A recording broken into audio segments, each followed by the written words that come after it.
Hello and welcome to Fund to Money, your 24 into 7 buddy for all your money matters. In this video, we're going to discuss some of the important implications of Budget 2019 proposals, uh, which will impact your financial world. There are about 6 or 7 major points which we thought we'll point out to you. They're coming up in just a little while.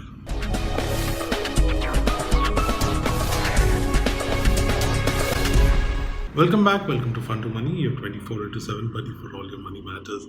Budget 2019 or Union Budget was presented in the Parliament yesterday, and by now you would have come across lots of analysis. And just in case you haven't, you've come to the right place.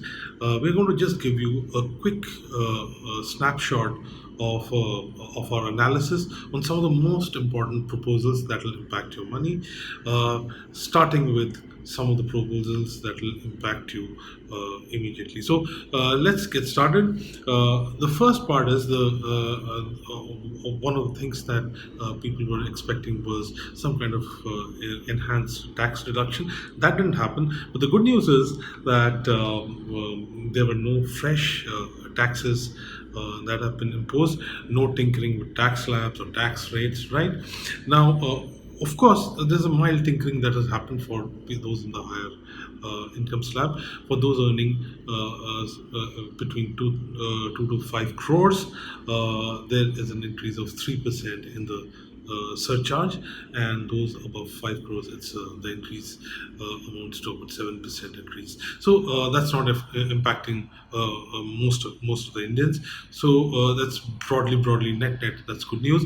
Now, something that's impacting lots and lots of Indians, in fact, every Indian, is the fact that now the government has allowed you to file income tax either using Aadhaar or PAN. Now, as we all know, PAN is permanent account number. You need it to file income tax. A lot of people didn't have PAN. Now, last year, PAN and Aadhaar were sought to be linked.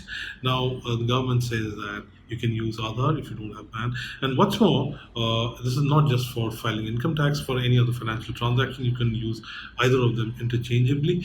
So that's pretty good news, because just in case you don't have PAN, you don't get stuck somewhere, right? So that's the second point. An equally important aspect in the tax proposals this time has been regarding assessment. So the part that people have to do, where people have to have an interface or interaction with the tax administration official. Now, what the government is doing, and which I think is quite revolutionary, it's going in for what is called faceless assessment. So if you file your income tax, and just in case there's a query, there's a discrepancy, and the income tax department also check. In the past, what used to happen is you would eventually ended up interacting with a predictable sort of a person. You would, if you do a little bit of research, you would know who the person would be. Now that is not going to happen. One of the reasons for this ostensibly is the fact that a lot of times what would happen is there would be unethical or unfair sort of practices or behavior on the part of tax administration officials. So that has been sought to be taken out. And how? Now the queries, as and when they come, this is what our understanding is, they will have to be answered online. And if an individual is required to interact from the tax administration department, then what happens is that individual is assigned through a centralized process, and it's a random selection process. So the individual wouldn't know that person, he or she would be handling your case, and you wouldn't also be knowing, so that there is a whole lot of fairness in the assessment or the discrepancy fixing process, right?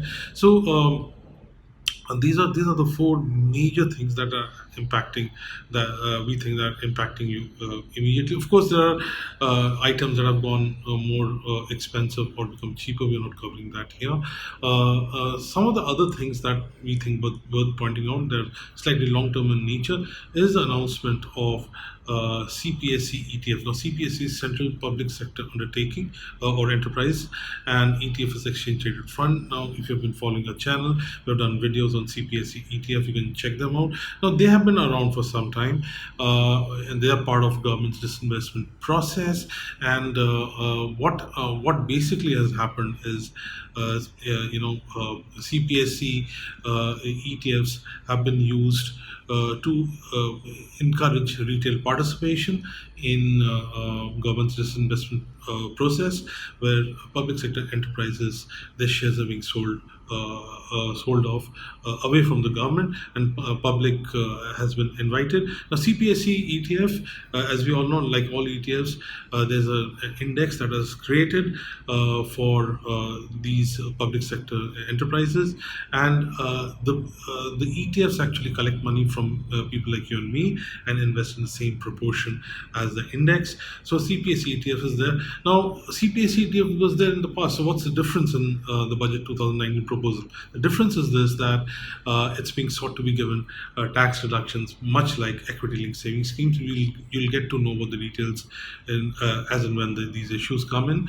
So now the important thing to remember here is that CPSE ETF, as we have maintained in the past, this cannot be a first investment. There are traditional investments like PPF and NSC. You would opt for them, and then there is ELSS and ULIPs. You might consider them, and when you are more or less done with them and you have got some extra space, there's extra quota left, then you go for CPSE ETF. Why?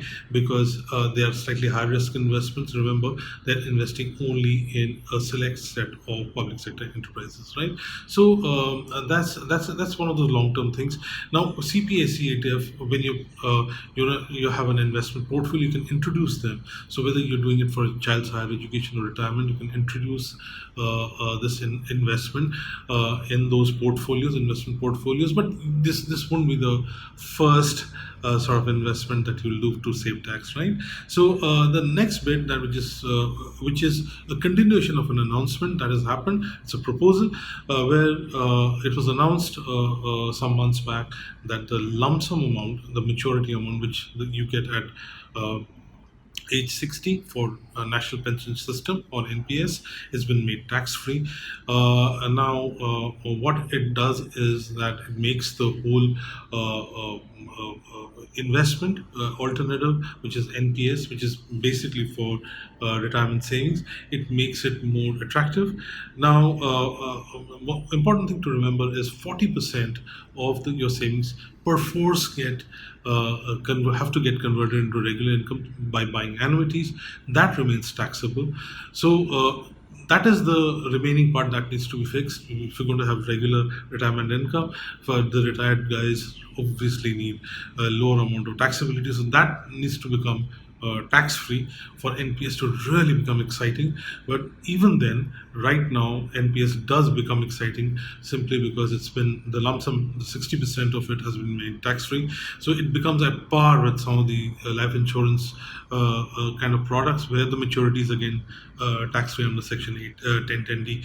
Now, the other important thing to remember is one of the reasons why it's also becoming more exciting is that in NPS you get an extra 50,000 of tax deduction over and above rupees 1.5 lakh that you get for under Section 80C, and this is coming to you under Section 80CCT, the rupees 50,000 deduction. So all in all, it makes NPS a little more exciting. Apart from that, there's been a provision, or shall we say a proposal, to bring about reforms in legislations related to rental properties.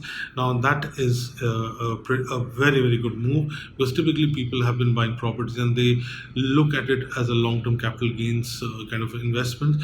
We're not talking about self-occupied properties where you're staying on your own, but we're talking about second, third home. Now, you would like to put that on rent. Now, what these rental property regulations will do is they will try to safeguard the interests of owners, so that the people can get a good rental income. They can maintain their properties. That's one of the problems. You can't get a good rent, or there's some issues with your tenants, and you're not being able to have a good upkeep of your property, and that impacts rental values. So that sort of thing gets fixed. You're not only just looking for capital gains, and people who are looking at regular income, they can look at rental properties, especially people like retired people. You can look at regular income from rental properties. So these are some of the major things which we think you should be knowing about budget 2019. There are loads and loads of other things which we'll keep following up as and when we get the opportunity to do so. So we hope you found this video useful. If you have other suggestions or comments, you can put them in the comment section. Please subscribe to our channel. Stay connected with us on all leading social media networks. Till our next video, take very good care of yourself, and goodbye.